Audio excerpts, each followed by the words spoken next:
Bună seara YouTube! Astăzi vă voi prezenta un server de Metin 2 Alaska.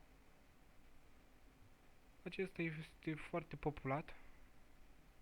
Are peste 10.000 de jucători online. Asta este ca un început. Să începem cu magazinul de armuri.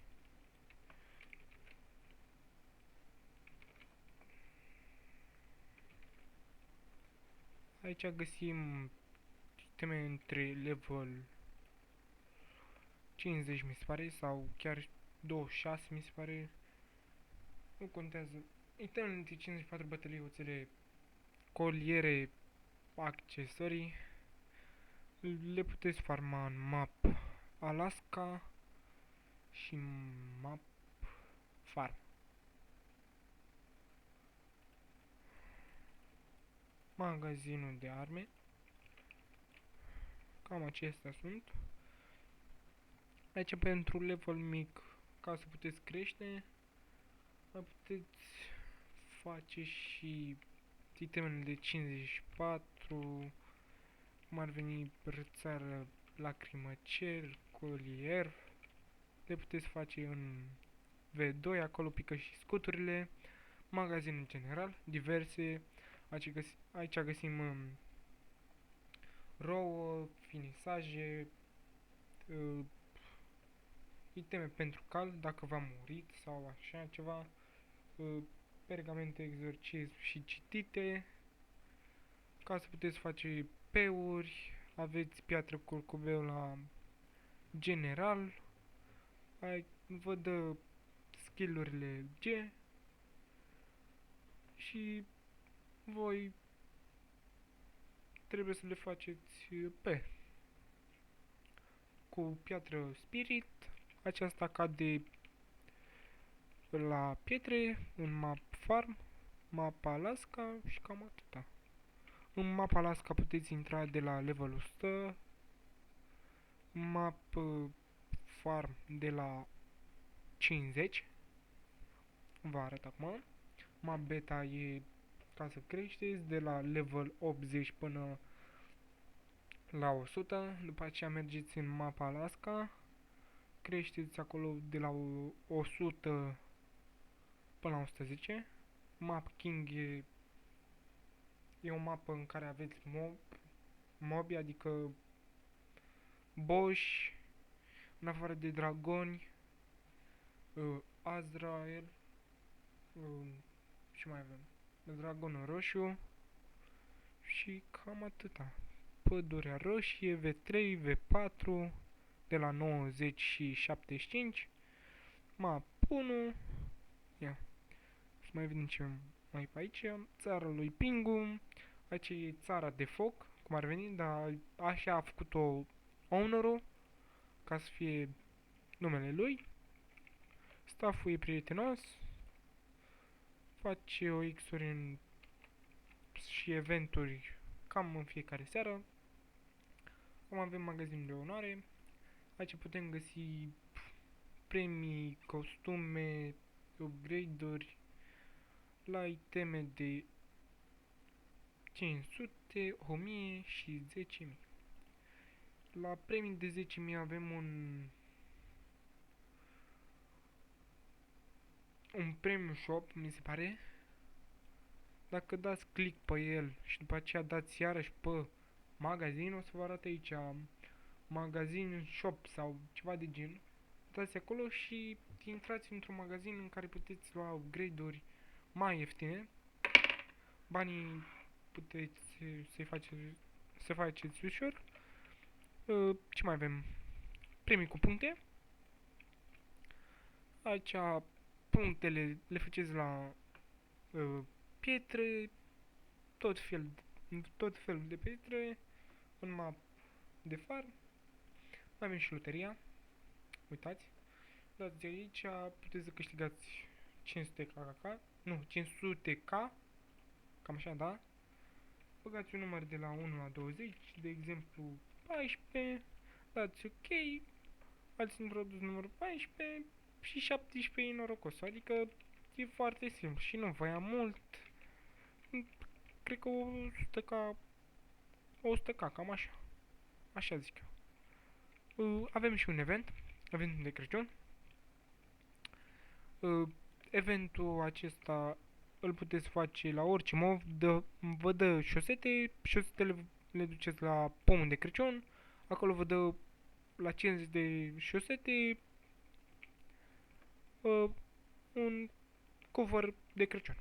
Puteți să le și deschideți, uitați, deschid câteva, 4, 3, 2, 1 și pică, de exemplu, piatră magică, adică metal.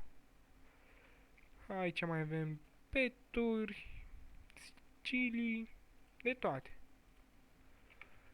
Perlele le puteți face la cofere. Mergem acum la pescar. Aici mi se pare că avem artificii. Ia stai să vedem. Da. Artificii, pundiță, plus 1. La puteți să și pescuiți tot felul de pești. Pește curcubeu, mi se pare, pisică de mare. Acestea, dacă aveți mulți sau așa, pică iteme, costume, de toate. Ferrarul și Seon Pine, mi se pare, nu eșuează deloc. Este 100%, nu voi ia niciun item, adică la plus.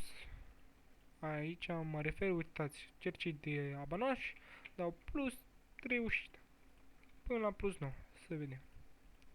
7, 8, 9. Nu mi-a ieșit deloc. Așa și la Seon Pine. Nu ieșit deloc, adică la evoluții. Doar dacă aveți un ghinion foarte mare, adică 1 la 1 milion. Cam așa ceva. Ce să vă mai zic?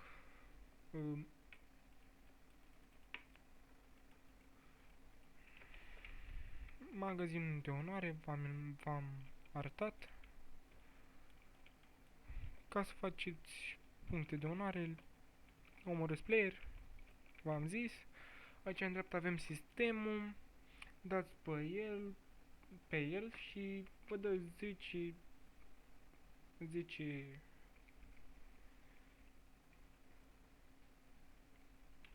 stați așa, 10 PV, adică 10 KPV, 20 NT, 20 strategie, 20 Dex și vitalitate tot 20. Mai avem aici switch-ul, care puteți face slot până la 5. Avem statistici, bonusuri, avem PvP, PvM și extra. Mai avem și AFK. Mai avem și aici, lângă, după switch, mai avem un sistem de echipament. Mie nu merge acum și nu știu de ce. Aici puteți pune iteme, orice item, să nu fie, de exemplu, iteme cum ar veni licori, rouă, ape, criticale, marmură și toate cele. Acolo puteți pune brățară, orice item care poate să pune pe voi. Cam atâta. Mai avem și sistem de putere, vă dă câte un punct la level. Maxim e 5 puncte, vă dă critică, pătrundere, semiom, competență, valoare de atac, pagubă medie, pagubă competențe, rezistența, apărare pulmonal, mâini, sabie, otravă, foc, magie, șansa evitării săgeții și rezistența la săgeți. Păi cam atâta. O să vin și pe viitor cu un cu alte videouri. Dacă știe cineva dintre voi să facă un intro sau altceva, să-mi dea mesaj pe Facebook, vă las eu în descriere, Facebook-ul, Skype-ul, cam atâta.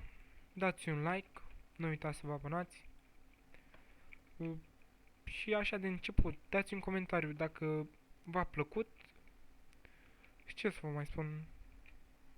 Dați un share la altcineva, la prieteni, la rude, ce vreți voi. Și cam atât. Hai, pa, pa!